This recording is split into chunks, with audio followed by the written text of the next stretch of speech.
Okay, I have a specific question for you, Abby.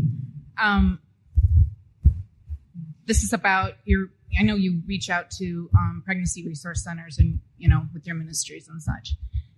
Do testing for STIs and STDs lower abortion rates?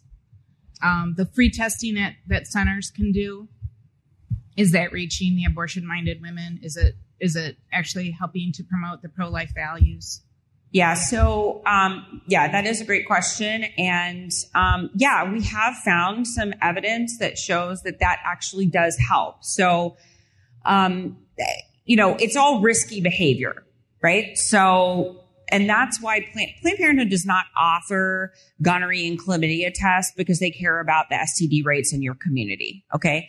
They offer STD testing because they want to have that first touch point experience with people in their community that are participating in risky behavior. Okay. This is part of their plan.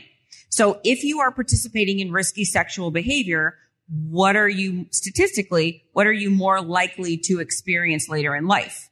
An unplanned pregnancy, right? And Marketing 101 is going to tell you that if you've already had that first touch point experience with Planned Parenthood for your STD test, where are you going to go back to when you have that unplanned pregnancy? Planned Parenthood, where you had that first touch point experience. That's why they provide STD testing. Okay. It's not because they care about your STD rates. So the purpose of pregnancy resource centers offering those services early on is so that they can have that first touch point experience with that woman.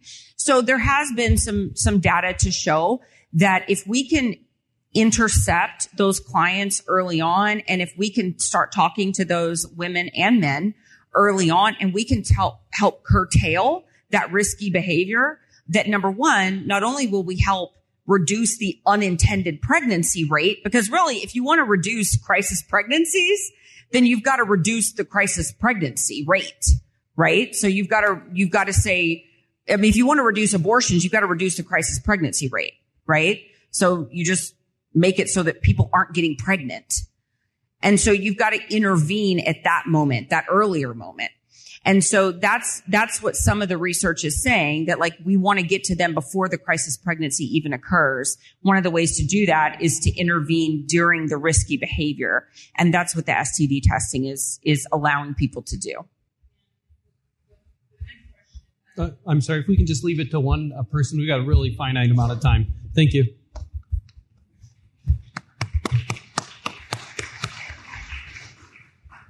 I wanted to speak to all of you about what I've seen in the latest legislative session in Texas.